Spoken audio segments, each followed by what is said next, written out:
Welcome, folks, to episode number 64 of the No Conference for Old Men podcast where three old guys are talking Houston Cougars basketball with a bit of Big 12 coverage added in as well, and proud members of the GoCoogs.com network, the undisputed number one Houston Cougars content provider.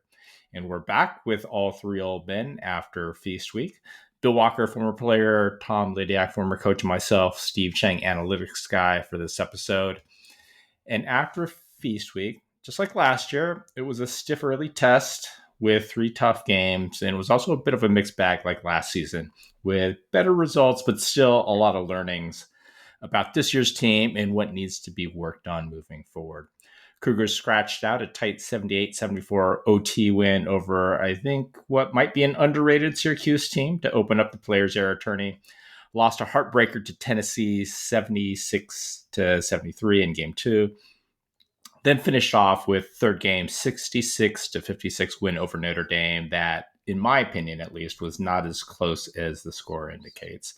So our Cougars are now 7-1 for the season and have actually dropped to number 8 in both the AP poll as well as in KenPom. Now comes a big week and a half where, if you guys might recall, last season we saw the biggest adjustments made by Coach Sampson in defining the identity of last year's team. Time to take from what was learned and working on things as we move forward towards the end of the year. So it's going to be fascinating to see and discuss what we expect going into the FSU game on Saturday. And then we've got also two lesser games following that will allow us to further solidify this year's team's identity, heading into the Arkansas game and then into conference play 2 games later. So let's get into it, guys, starting with the Syracuse game. Wait. Oh, no, I forgot. You guys reminded me. Rider game. Rider game, right. yeah. One of the biggest games of the year so far. Rider game, yes. I forgot. I thought we had covered it already, but why don't we start off with a little bit of tidbit on the Rider game? And actually, Bill, why don't you start on the Rider game? Well, I've only got 3 things to say about Rider, 3 takeaways from the game. The most important one is that I going back to the podcast when we previewed the game, I predicted us to win 88-43. Yeah. And with 2 minutes left in the game, what was the score? 88-43. Unfortunately, we outscored Rider 3-2 to end the game and won 91-45. But I'm getting there. You're close. I'm getting there. Only 2 other things I'll mention from that game. One, I liked seeing Mercy dropping a career high 14 points. Yeah. And the other thing that I enjoyed was the fact that of our 37 made field goals, we assisted on a pretty amazing 23 of them. I mean, we moved the ball well. We hit open players, created shots for teammates, played unselfishly. Yeah, this is a game where we could have been a lot of just taking the ball to the hoop one-on-one. But we moved the ball well. 23 assists is a lot, and on 23 made field goals, that was impressive. And that's it for Rider. Nice. How about you, Tom? Any key takeaways from the Rider game? Not a whole lot. Rider was a scrappy bunch, but they were just outmatched. Overmatched, it happened. McCarty, Mercy, Seiko, Ramon got quite a few minutes coming off the bench. Fleming had a solid game. Sinakali had 1 rebound. And I can't believe nobody's mentioned this yet, but if you're watching on TV, how can we not talk about that Rider fan with that turkey leg? That thing was humongous. That's what I remember most about that game. That's hilarious. But that's about it. Okay. I mean, quite honestly, I have nothing to add from an analytics perspective on Rider. So why don't we move to the new Era games? And Tom, why don't you kick things off with your coach's perspective on the first game, the Syracuse game, which was a tough one. Yeah. Syracuse came out like it was like their hair was on fire, like mad dogs in a meat house. And Adrian Autry, former player under Jim Boeheim, fist pumping and all that. It's like, down, boy. It's the first half at the Players Era, but Syracuse did play hard. I don't know. It kind of got us back on our heels, I thought. Another thing that's kind of surprised me about Syracuse, I'm not familiar with them. I don't watch them, and why would I? But I was surprised no 2-3 zone. I know. I know. I don't think they played it at all. No, right? The whole game. No, they didn't. So, what else I have written down? It looks like we shot better from 3 than from 2. Sanak had 12 rebounds. JoJo only 24 minutes due to fouls. A lot of them that come under the stupid variety. Sanak that SA had 12. Oh, Uzan and Sharp. They carried us this game. Yeah, thankfully. But yeah, it was. And then Syracuse the other night they beat Tennessee. I know. I believe it was a home game for Syracuse, but still they. I thought pretty much Syracuse had shot their wad, in the game against us. But kudos to them for beating Tennessee, who's got an excellent team in my opinion. They played some 2-3 against Tennessee. Did they? They did. Okay. Well, they probably saw how we shredded Oakland zone, and then decided not to play in East zone against us. But yeah, I was shocked too watching the game. It's like I don't remember them playing zone even once against us, and of course they were probably exhausted after that first game. Bill, how about you from a player's perspective on the Syracuse game? Bottom line, we got lucky. You look at the stats. They outshot us. I think it was 43 to 36%. From 3, we were better. We shot 41% to their 26. Let's see. The rebounds, we out-rebounded them, but I'll get back to that. And that plays into us getting lucky. The assists were even. The turnovers were even, despite the fact that we committed 13. We had 9 steals. We had 5 blocks, all of which were Tugglers. And we committed 23 fouls to their 21. So that was pretty even as well. Here's the issue. We won in OT, and they had a shot under the basket to win in regulation. But and this is the stat that I didn't just bring up, whereas we shot 19 of 27, 70% from the line, they shot 12 of 29, 41%. I know. Including a lot of missed front ends of 1-and-1s. If they shoot anywhere close to 70% like we did, we lose. Yeah. Also, our rebound numbers were good, 49, but I think close to 10 of those came off of missed free throws. And so it's a little bit misleading. Yeah. Tugler and Sacco did hit the offensive boards, particularly in the second half. So the missed free throw padded rebounding numbers is accurate, but kind of partially accurate. Offensively, what just screamed out at me throughout the game is that our top inside threats, and I've mentioned this before, I've mentioned it, that I was worried about this going into the season when we did our preview. I'm going to unfortunately continue to harp on this, is that our top inside threats are Sharp, Uzan, and Fleming's penetrating inside. Like I said, I mentioned it during the preview, and this is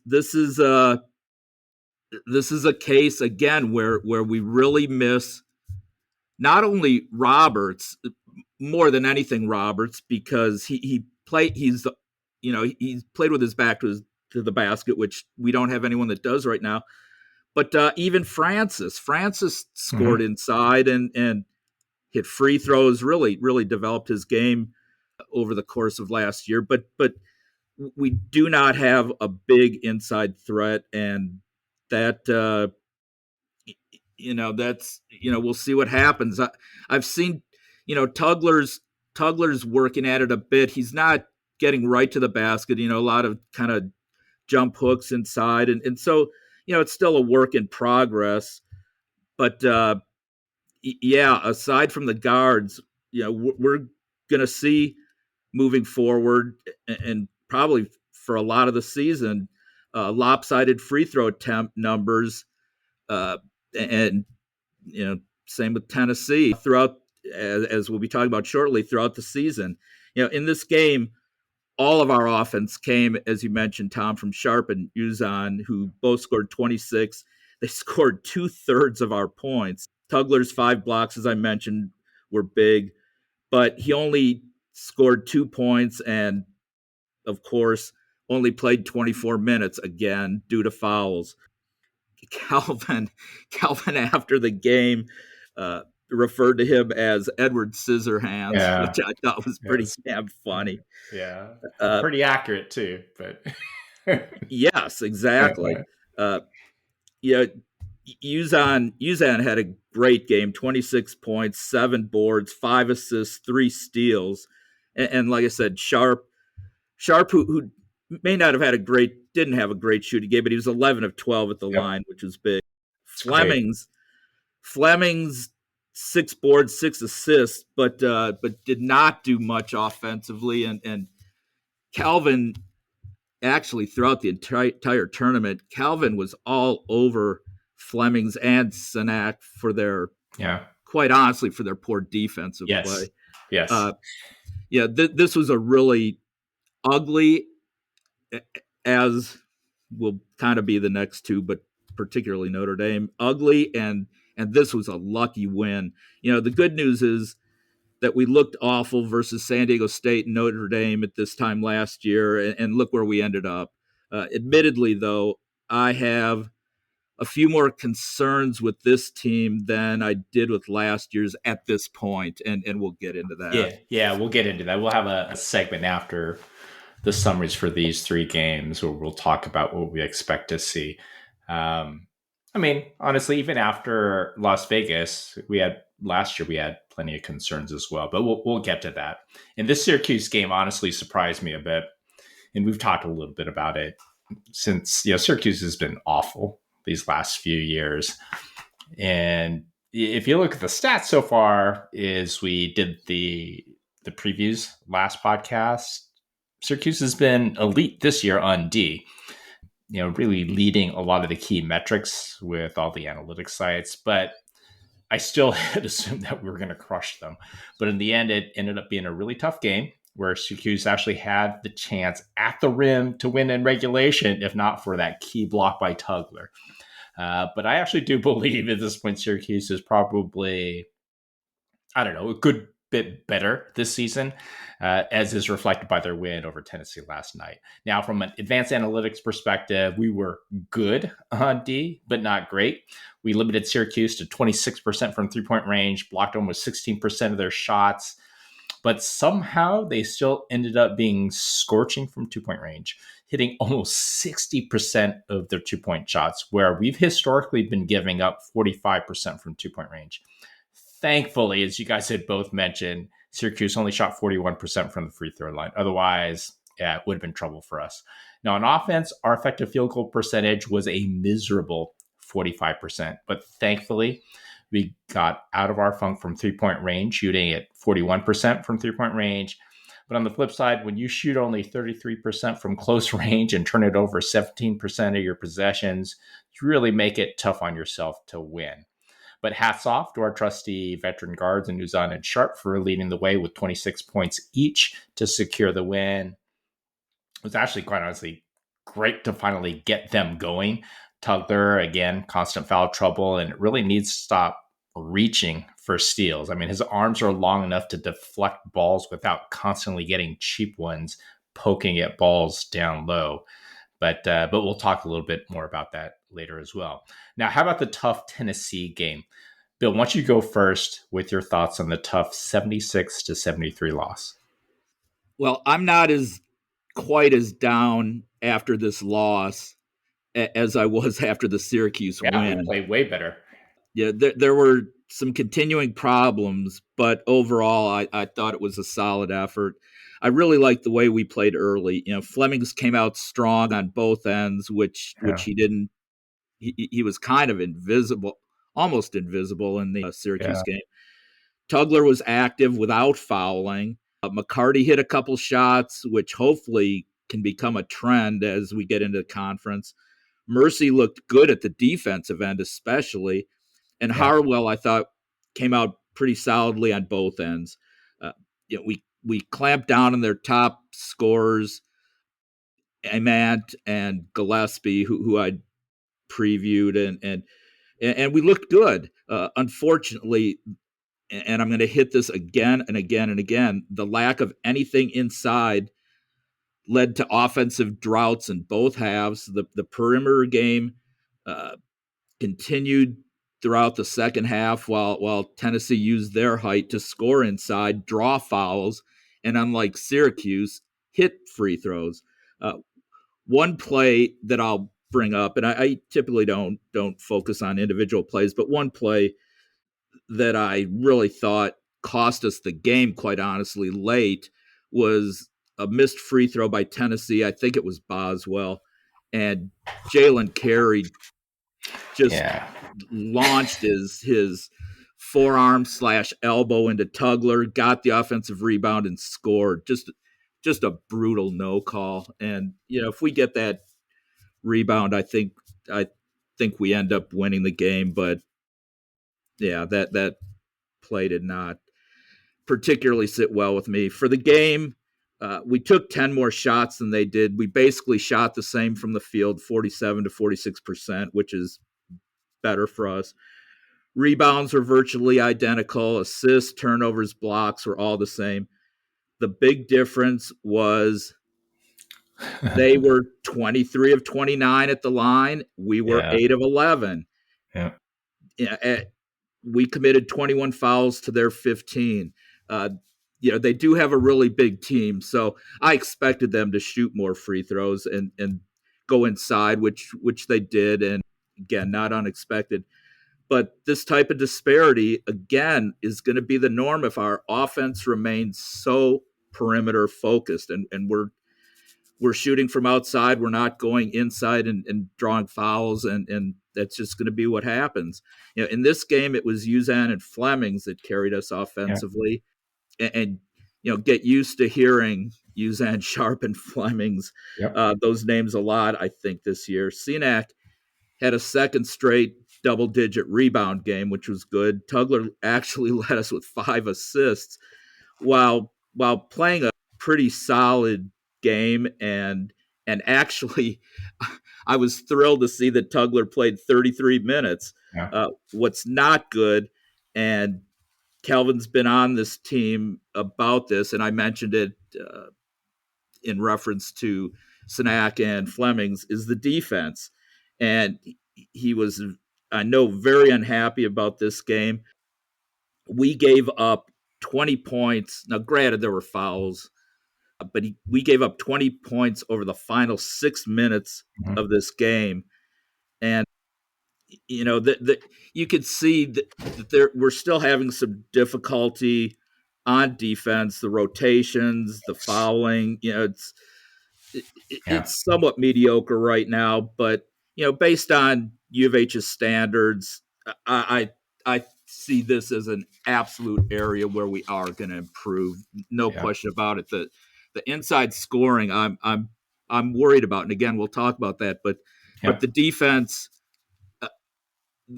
is going to get better. That's what Calvin coaches. That's what's stressed. That's what he's always been just outstanding at, no matter where he's been, and especially with us, with the U of H teams. I mean, the defense is going to get better. So once again, we lose, but this was not the worst loss in the world, and I wasn't overly upset about it or despondent, anything like that. Yeah, no, I completely agree. How about your view, Tom, from a coach's perspective with Tennessee? Just a couple of things. Emmanuel is limited to 21 minutes to his fouls, and I think he got his second right away. He was just reaching and hacking and grabbing. I can't remember the particular instance, but it's like they have control of the ball. Just it was a foul. Yeah, no doubt. Yeah, and what's kind of discouraging is what is his fourth year here Yeah. in our program, So he needs to be a lot smarter than that, to stay on the floor.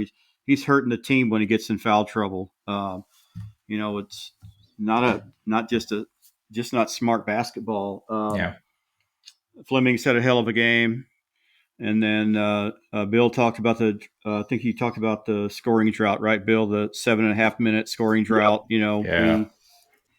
But still, Tennessee wasn't able to pull away because we were, playing decent defense. But the defense will get better. It can only get better because of how many young guys are playing. Yeah. You got to remember 4 of our That's top the 8. issue. 4 of our top 8 are freshmen, 3 true freshmen. Then you got McCarty, who's a redshirt freshman.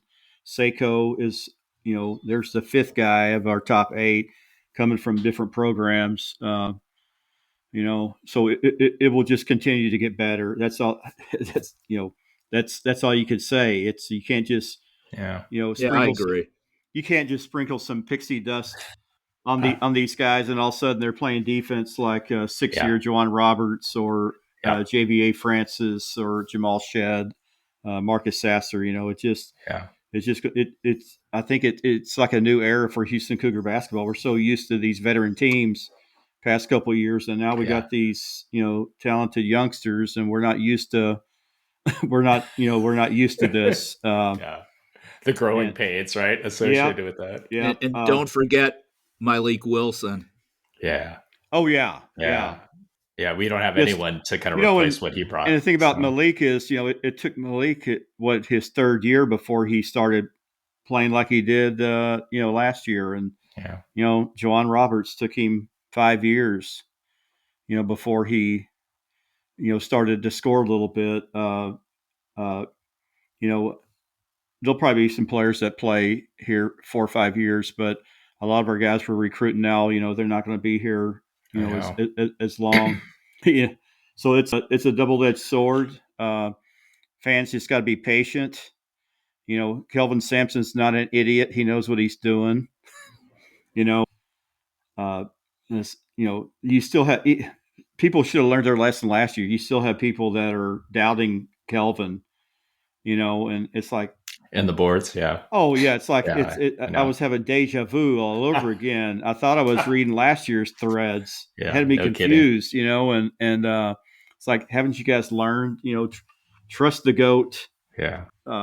He knows what he's doing. He knows what needs to be done, and we just got to be patient. Progress is not linear. You're going to go down a little bit, go up, and it's just a different team this year. It's totally different from what we've had past couple of years as far as a veteran team. Yeah, and from my perspective, like you, Bill, I actually thought with the Tennessee game that we played much better, especially to begin the game. I mean, we started off pretty hot.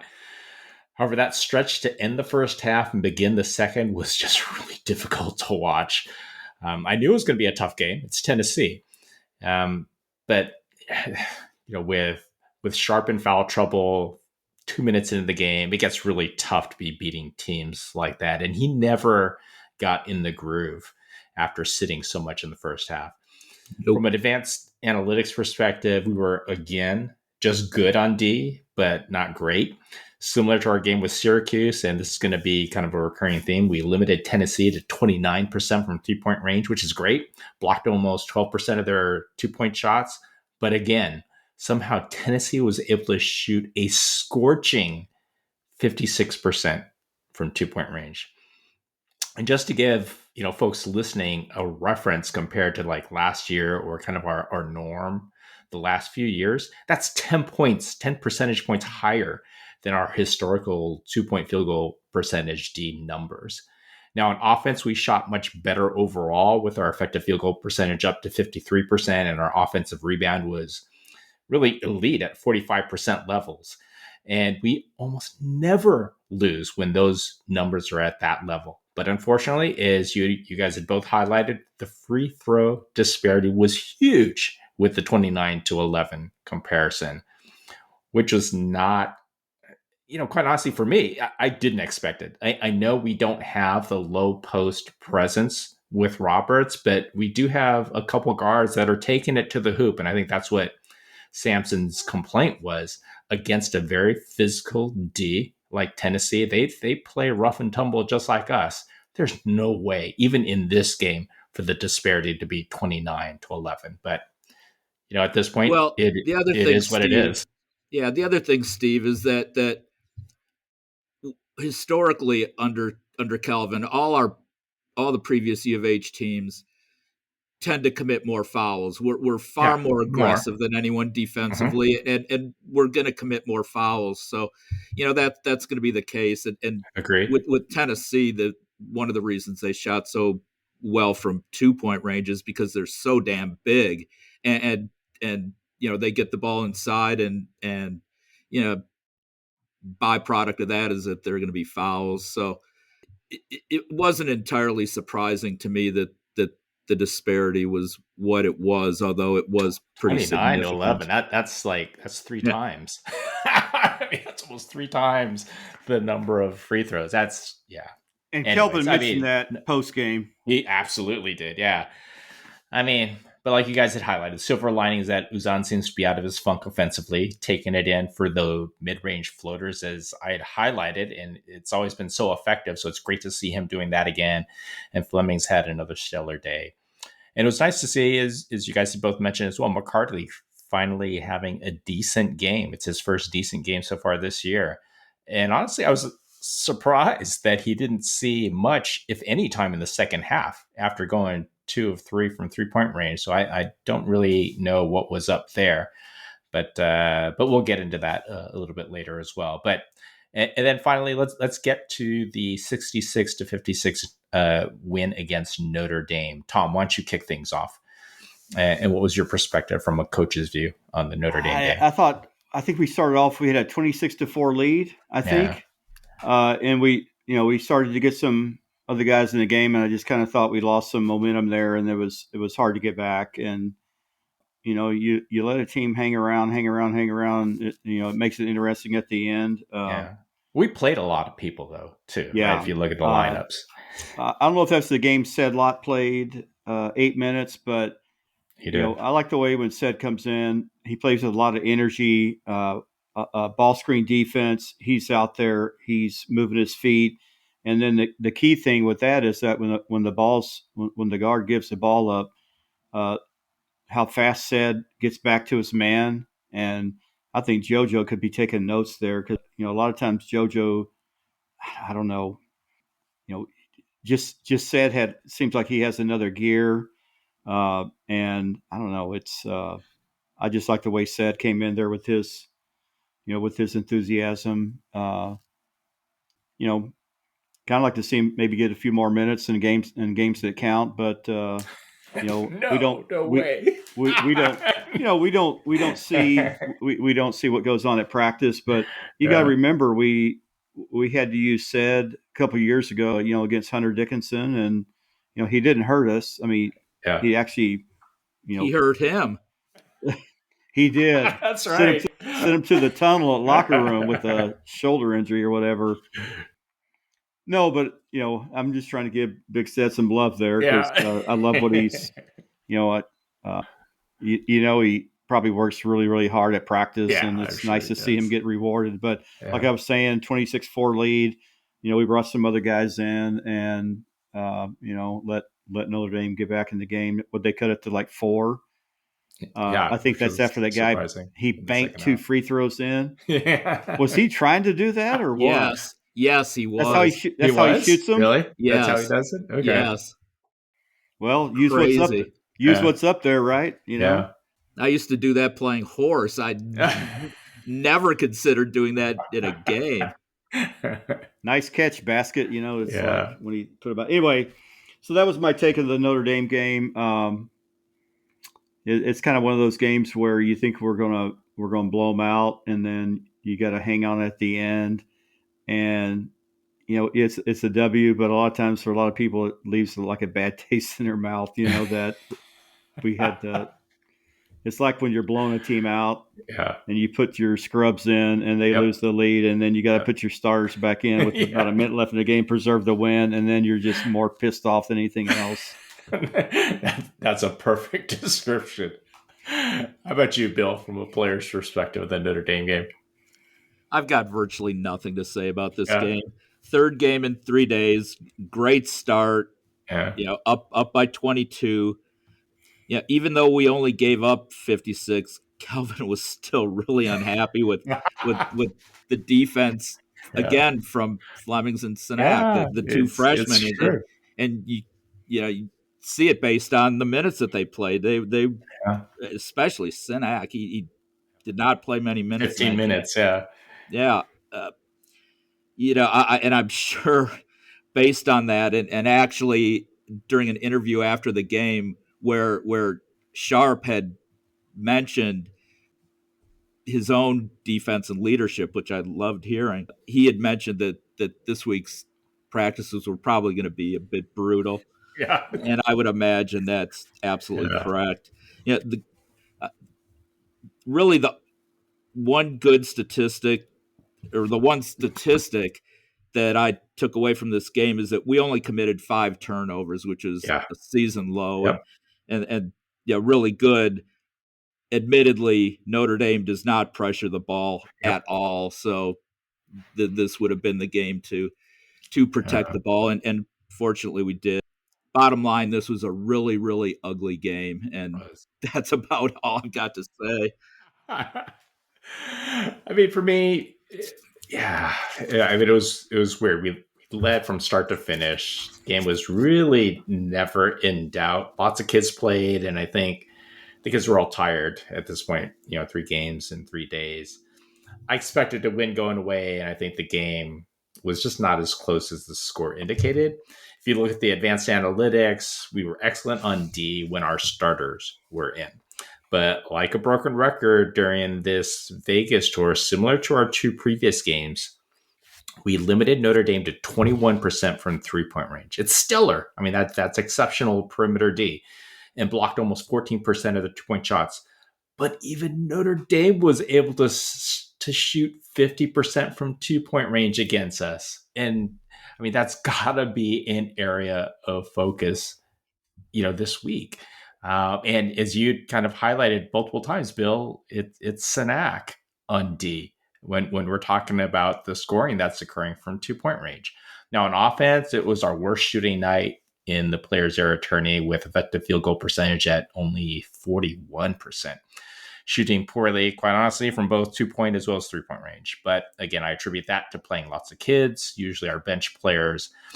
Some more examples of missed assignments on D that led to some easy 2-point shots. And you saw Sinak, again, only getting 15 minutes play during this game.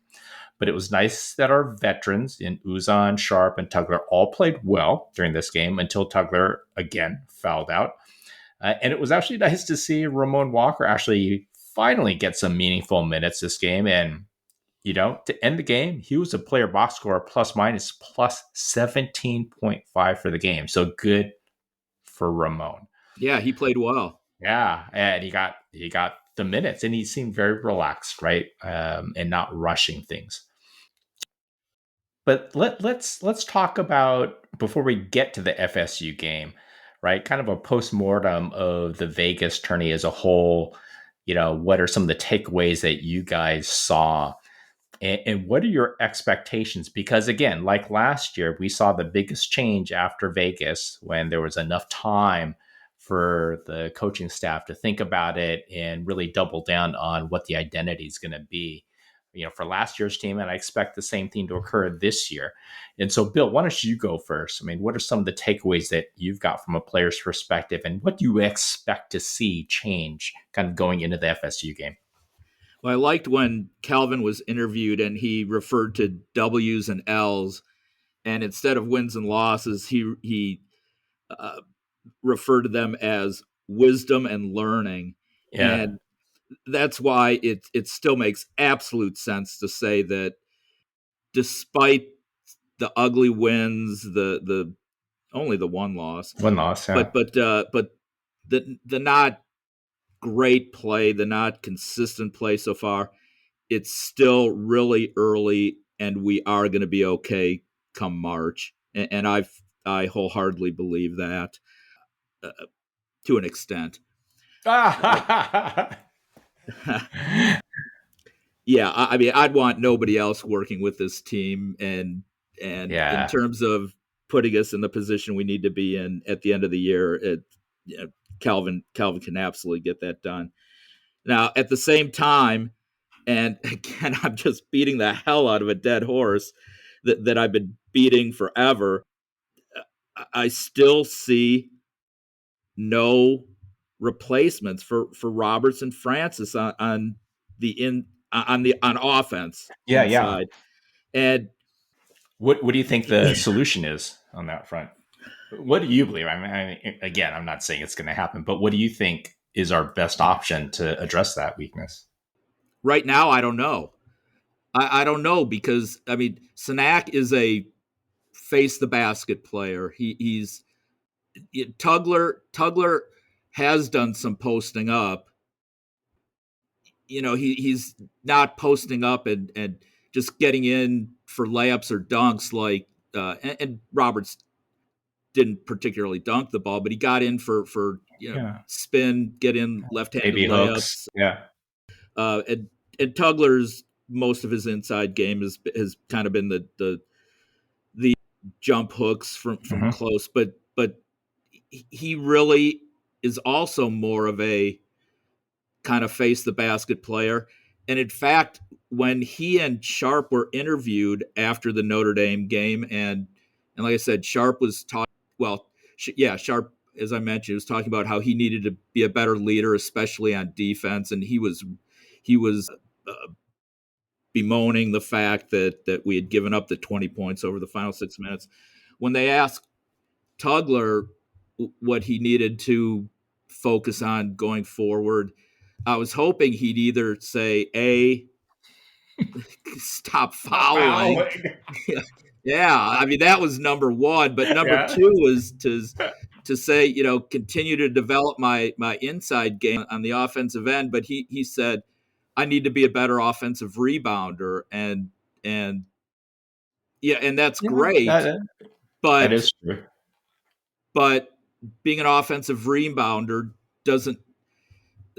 that's not necessarily the mindset of someone who wants the ball inside and is going to be posting up and scoring. It's but rebounding the other misses, and granted he could be rebounding his own misses, but which he has done. But he can score off of those, right? Maybe more easily than a post up, right? Yes, but that's still not running an offense through somebody inside and scoring inside. It's potentially getting more offensive boards off almost assuredly misses from our guards. And they're going to be taking the overwhelming majority of the shots, at least for the foreseeable future, as I see it. And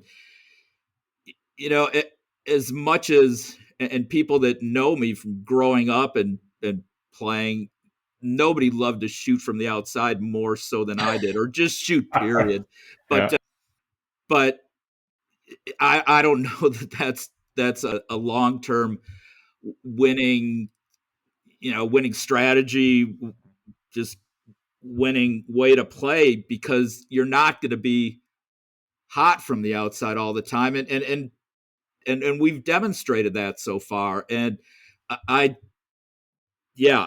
concerned that we do not have a reliable inside scorer, and that our inside scoring again is going to be penetration from Sharp, Uzan, and Flemings. And I think that's going to be it for a while, and maybe that's going to be it throughout the season. We'll see. I hope that that Tugler becomes more of a down low threat, and who knows, maybe Sanak can to some extent develop that as well. But he seems to me like he's pretty much exclusively face the basket.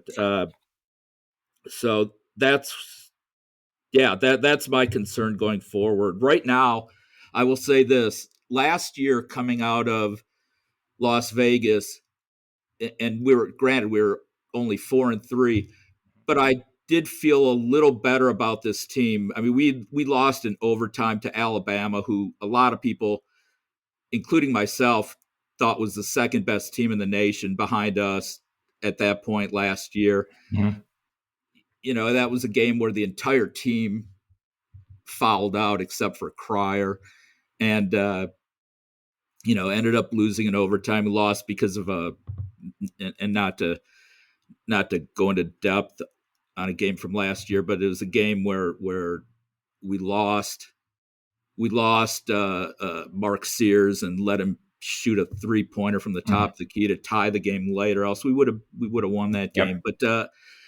But I still felt a little better about that team because I liked our balance offensively. We had a good veteran team last year.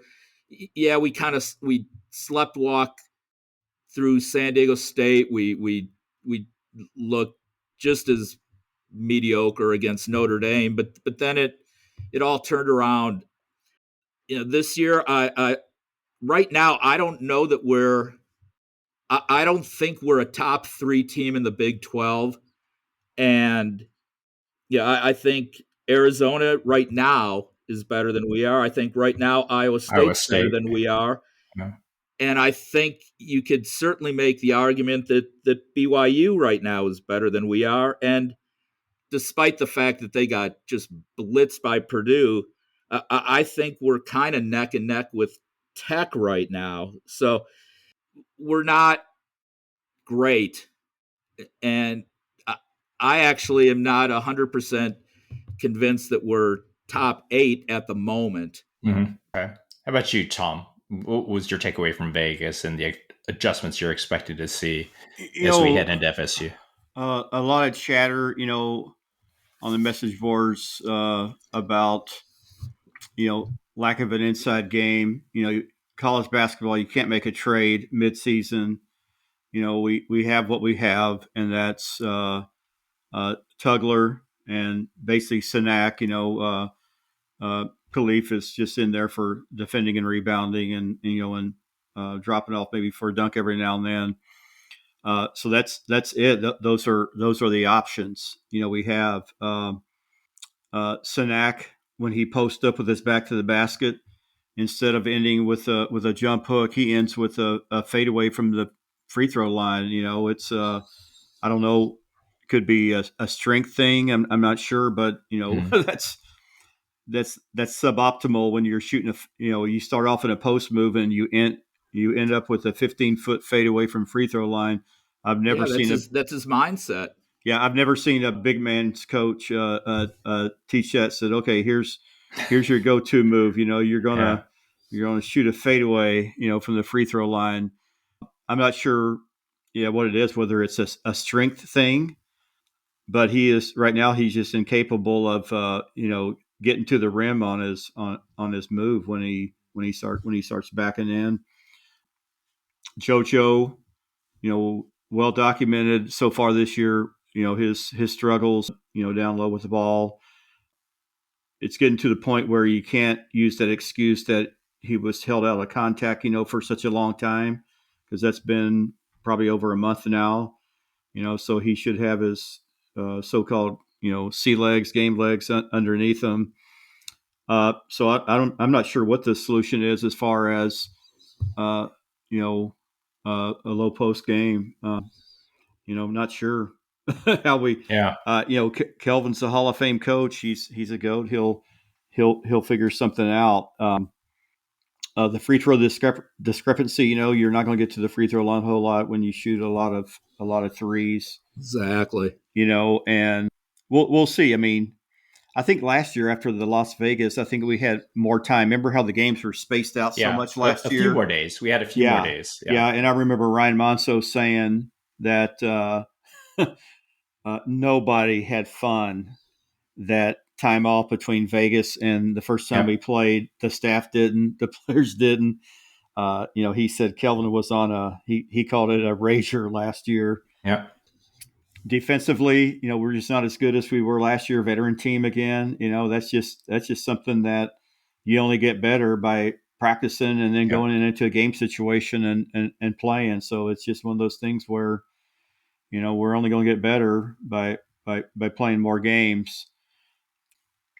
So, the most concerns I've heard on podcasts and the message boards is the lack of a low post game and getting to the free throw line. Offensive rebounding could be another concern. Hopefully Kelvin lights a fire underneath JoJo's ass, because he used to be such a good offensive rebounder. He would tip the ball and all that, and as most of you guys know, rebounding, it's a little bit technique, but there's a lot of desire in there. Yeah. And just not giving up on balls, making second and third efforts, to get it, not just give up when you feel a guy hits you, not to give up. And a lot of the fouls that JoJo gets, besides those dumbass reaching fouls, or where he just like literally goes over the back, of somebody, and that's not making second and third efforts. When somebody blocks you out and your offensive rebound technique is to go over somebody's back, and that's just so hopefully, these last few days of practice, that's being addressed to JoJo. Yeah, that's what I see as the concerns, going forward. Another one is Harwell's. He needs to get going here. He does. He needs to shoot better. He's a McDonald's All-American. He needs to start playing like it. He came in as having a reputation as a really, really good shooter, and he's just got to step it up a gear. Yeah, I mean, I think his D has been decent, especially for a freshman. So we'll see. And I expect him to start playing a lot more. And again, I don't want this to be us just dumping on. No, it's not dumping. It's like solutions. It's more on solutions. Like, what do you expect to change, right? Like I said, I love the fact that Sharp, during the last interview after Notre Dame, mentioned that he's got to be a better leader. And I think that's going to help everyone on the team. Yeah. I mean, we talked about this, right, in the game summaries. If you look on defense, the biggest difference you see, this season versus the past few seasons is our ability to defend inside the arc from 2-point range. Especially as we start playing these better teams, right? All three teams we played in Vegas shot over 50% from 2-point range. Never happens against us, right? Historically, when we've had veteran teams, right? And that's actually with the reigning Big 12 Defensive Player of the Year and Tugler defending the baseline. So something's off, right? And that needs to be corrected, and we're confident our coaching staff will do that. I also see less pressure at the point of attack with Fleming's guarding the point. He's a savvy defender, does a nice job of keeping his guy in front of him, but he's not in his man's face, like what we saw with Cryer, Shedd, Robinson before him. But I think we saw a little bit more aggression on that front with Fleming's versus Notre Dame, at least at the beginning of the game. So hopefully that's a trend moving forward. Senak's actually been a bit of a liability at the 4, right? I mean, we talk about him playing more face the basket, but in high school, he played the 5. And so it's a little bit new popping the 3s, but he's getting lost at times. And when you talk about allowing for easy 2s and dunks, it's been his mistakes in the rotations. And some of Tugler's fouls are when he tries to cover for Senak's mistakes, and then the foul occurs. I agree. So this week will be getting him more comfortable with the assignments and expectations. That's got to be an emphasis, right? And Coach Sampson mentioned this at the last press conference as well. I expect Sacco and Harwell to start playing the bulk of the bench minutes moving forward, and just being much more relied upon moving forward. I think the potential is there. Sacco's actually, his numbers have been pretty decent. I think, unfortunately, the McCarty experiment may be over unless he really starts killing it in practice and consistently in practice against the remaining, lesser teams in December as well. So those are the types of things I expect. And when you talk about low post scoring, I'm actually expecting maybe we do try Sanak a bit more and just run more low post plays for him. I don't think we've been parking him down low enough, and I think he's strong enough. And maybe instead of force feeding Tugler, we might go back to more of like last year's where, he's going to get his points off of dump offs from the guards or offensive rebounds, and he's just able to react and quickly do layups or dunks. And that may be our better answer of scoring, with Sanak and Tugler inside. So we'll see. I'm curious to see if any of those things are going to happen versus Florida State. There are a number of things that could happen. Sanak spends a lot of time toward the 3-point line on the baseline or just inside it. And I'm not gonna start to talk about how I think the team should be coached, but just as a fan, I'd maybe like to see Sanak flash to the free throw line and get the ball there and draw some attention, and then maybe get the ball to Tugler inside and high-low and give exactly give Tugler an opportunity to Coach Sampson, whoever he's playing. Coach Sampson in the past, he's in the past, Coach Sampson has played two bigs, and they do what's called a roll replace game where the screener rolls to the basket and the other big replaces him at the high post, and then you can do some high lows. So, hey, we might see some of that. Yeah, we'll see Saturday against Florida State. Yeah. So let's get to Florida State, and I know we've covered quite a bit of ground, and just quickly here from Florida State game. And Tom, why don't you start on the game preview? What's your coach's view on the game? I'll start with their coach. I'm not sure how he pronounces his last name. He's an ex-FSU player, spent some time in the NBA. Luke Laux? Yeah, I don't know how to pronounce it either. Yeah, it's either Laux or Luke's. Yeah. Okay. No D in that spelling, right? And it's fitting, right? Yeah. They gave up 95 the last two games, 95 to A&M, 107 to Georgia. Yeah. We'll see if there's any improvement on Florida State on the defensive end, but they're having a tough go of it. They do have some wins, but it's against the Rambling States, Alcorn States, of the world. So they did play Florida, a tough game, close loss for them, but it's still an L. You know what I'm saying? Yeah. A good loss is like a oxymoron. It's like that saying goes: "You show me a good loser, and I'll show you a loser." Yeah. Anyway, but that's about all I know about Florida State. Yeah. They just haven't been relevant, in basketball for a long time. I hear they have some. They were reasonably relevant with Hamilton for several years under Leonard, who I do not like because he bailed on the University of Miami, went to the NBA. But but even Leonard's last few years at were FSU terrible. Were they at the end Caleb Mills played on with that crew, whatever. So yeah, we'll see. I'm really excited, interesting to see if there's any subtle changes that Kelvin has made. We'll just have to see, but. I'm excited to see us take the court again. It's been over. No, it'll be like a week and a half. Yeah. And every time we take the court, I don't care if we're playing a Ryder or we're playing whoever.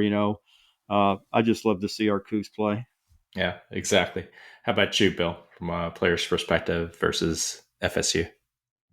Saturday, December 6th at the Toyota Center, and not that I could ever be accused of being a self-promoter, but since this is, and you guys know where I'm going, this is my birthday, and so happy birthday. So, and anyone who anyone who wants to bring my presents to the game, I'm certainly happy to accept. Florida State, they're 5-3 right now. The 2-game losing streak, Tom, you mentioned 95-59 against a pretty average at best. Texas A&M. Buckyball. 107, yeah, They did bad.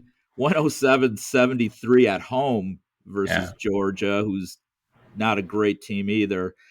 They've got 0 starters returning from last year, and they lost their top 8 scorers. So this is a brand new team. 95, I believe, in KenPom, and I think they're over 100 in both offensive and defensive categories. Luke Laux, first year after the aforementioned Leonard Hamilton. He's never coached in college. He, as you mentioned, Tom, he played at FSU. He was an assistant with Sacramento and Golden State, and I think he's going to bring he wants to bring a lot of the Golden State offense, everything, to Florida State. He has actually said that he wants to lead the nation in pace of play and in 3-pointers attempted. I would hope made, but so far that's nowhere close. He's brought the NBA defense with him too. Yeah. They've got, I'll mention just 4 players. They are a guard heavy team, kind of like us. 3 starting guards, although they're big. We're not going to see a Charlie Ward or a Bobby Sura on the court for those who remember the old good Florida State teams.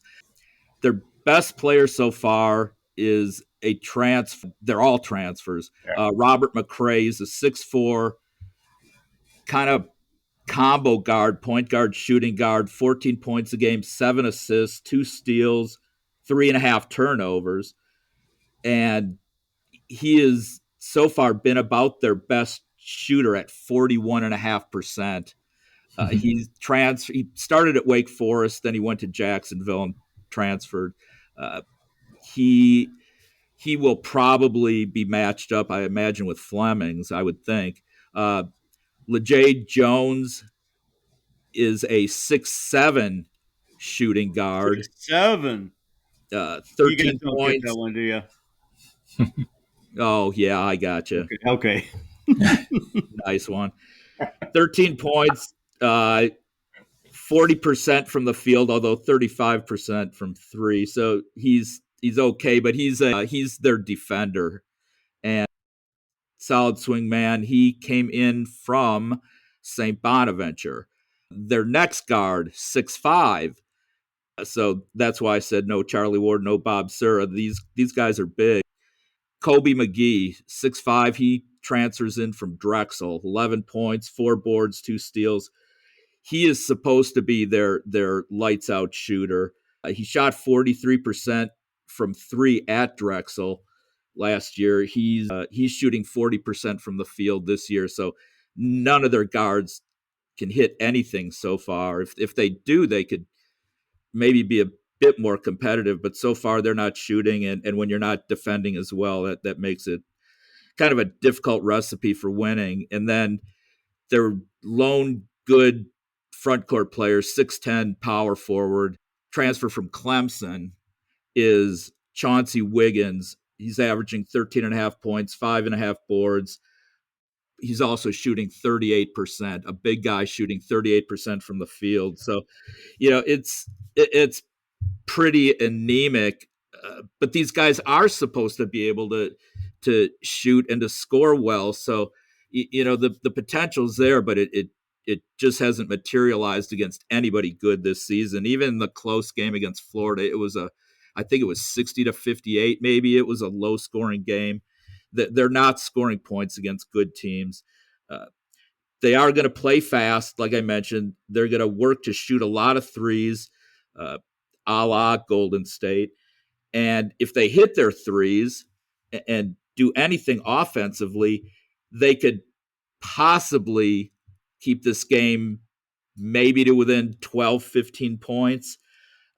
Like I said, I think it's going to be Flemings just all over McRae. I think Sharp's going to be on Jones, Uzan on McGee. And I think with our defense, I think we're going to continue their streak of abysmal shooting. Their D is absolutely mediocre, and I think all three of our guards are going to score. And I would imagine that, and it's funny because we were just talking about it, and I have this written down, that Sinak is going to be able to do some better damage, some more damage than he's done throughout the season. He's going to continue to rebound well. Like I said, they've only really got one pretty good to above average front court player. So we should be able to hopefully do some more inside scoring. Start to pick that up. But Florida State's just got no chance against us. I have us winning 90-61. Wow, you expect that much scoring? Wow. They just gave up 107 to Georgia, and they gave up 95 to A&M. Neither of A&M anyway is not a good offensive team. So I have us getting to 90. And, I mean, 90-61. Okay. I mean, from an analytics perspective, FSU is a bit of an enigma given their new coaching staff this year. As you kind of highlighted, Bill, they're 95th in KenPom. So we should win this one pretty comfortably. I'm not going to go through any of the other stats. I mean, based on the metrics, KenPom has us winning by 15 points, and I don't disagree with that. So, yeah, I figure it'll be something like a 76-61 win with more consistency on defense, hopefully. So why don't we maybe just spend a couple minutes talking some off-court news and end on a positive note with two new signees in Erfan Dion and Ikene Alozi signing on in the early signing period.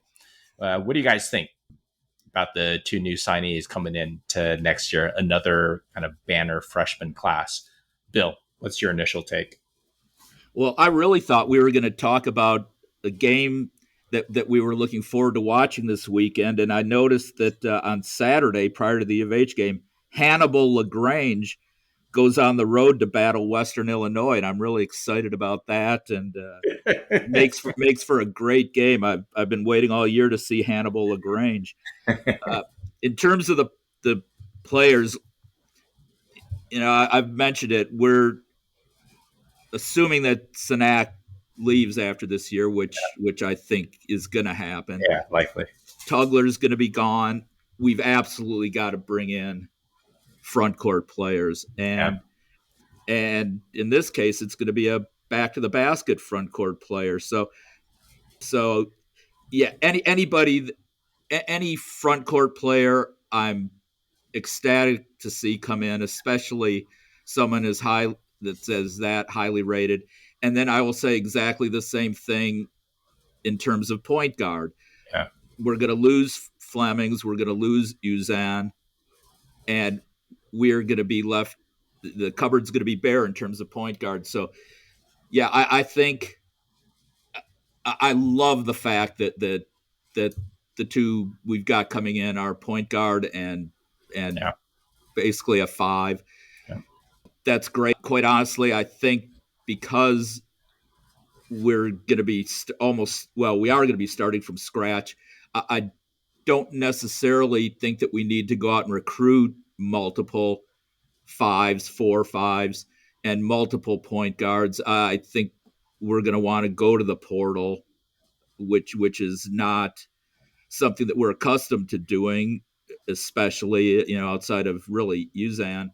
But we're going to need some leadership next year. And so I love the fact that we're bringing in two super talented players in two of the positions that we're going to need. And, we supplement that with a couple of veteran portal players down low and at the point. And, I think the winning continues. And obviously we're going to recruit. We've got others on the radar right now. We're going to be bringing in more young players. So, we're off to a great start. I'm thrilled.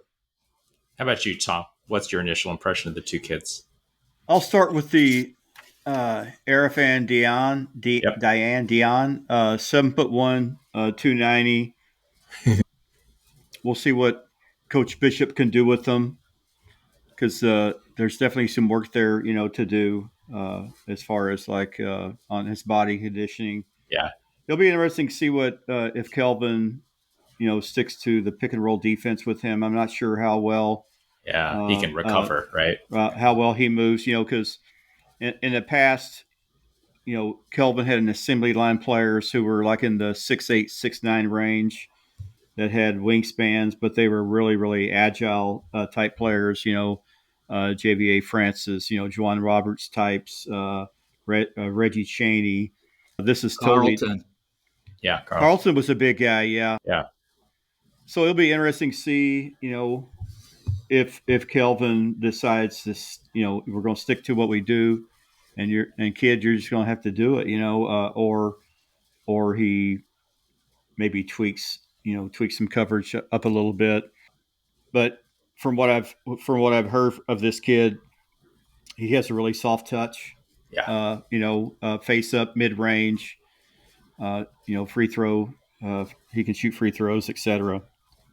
Excited about him. The guard we got, is it Akena Aloe? Alozi, I think. Alozi, something like that. Yeah. Okay, yep. Coming in as what, a point guard or a combo? I'm not sure. He'll definitely play point because we got no point guards. Yeah, and who knows? Kelvin might have his eye on his next point guard right now. Yeah, that seems to be the thing around Christmas time. Players who, their teams. I don't know if their team's not going anywhere. What the deal is? They're starting to make decisions, and their agents are starting to to reach out to some schools. But bottom line is Kelvin's going to have his pick of the litter as far as point guards go. There's a lot of point guards around the country that will look and see what Kelvin has done with, Jamal Shedd, Kingston Flemings. You go on and on and on as far as point guards go, and they'll be beating down his door, to play for Kelvin. It's almost we become like point guard around the country. No kidding. Yeah. Bill mentioned, along with Dion, hopefully McFarland has a complete recovery and he doesn't have these injuries again.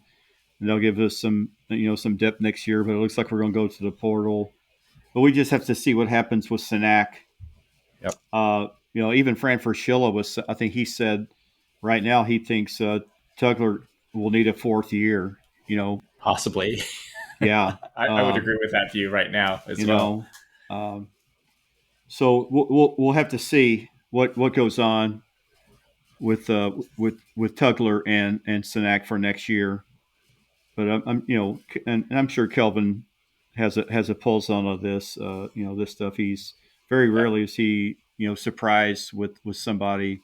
I know he was surprised with the Armani thing a few years back. When he decided to leave and go pro. But for the most part, Kelvin's got a good, has a pulse on the squad, and you're coaching in the present, but you also have an eye to the future.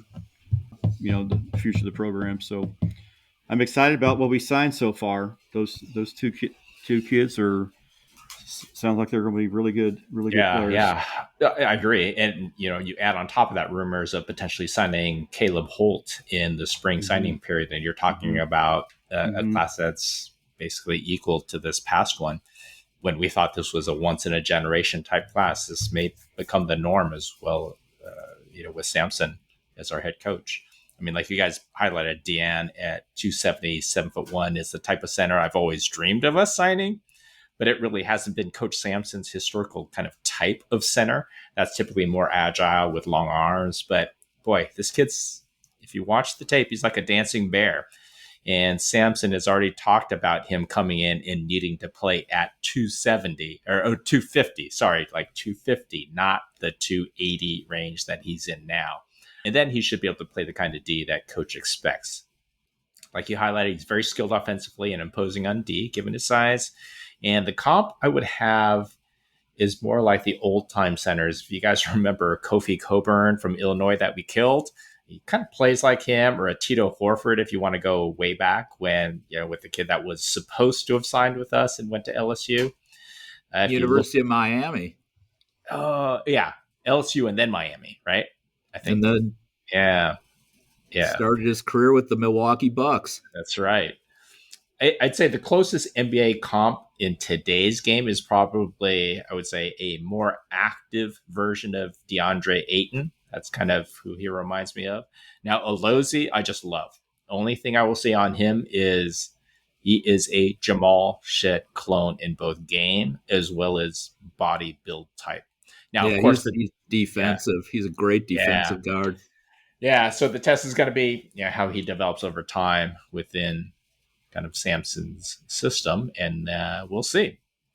So that's it for this 64th episode of the No Conference for Old Men podcast. Hope you all enjoyed it. And again, would really appreciate it if folks would follow, subscribe, or collect our podcast, depending on your podcast platform of choice. We are also available via the Republic of Football podcast feed from the folks at Dave Campbell's Texas Football as their only basketball-centric podcast. We're at the GoCoogs.com website for those that prefer to digest the content that way.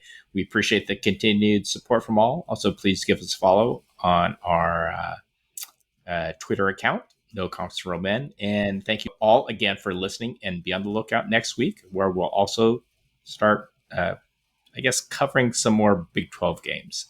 And so you can download and listen as the next episode drops. Take care, everyone.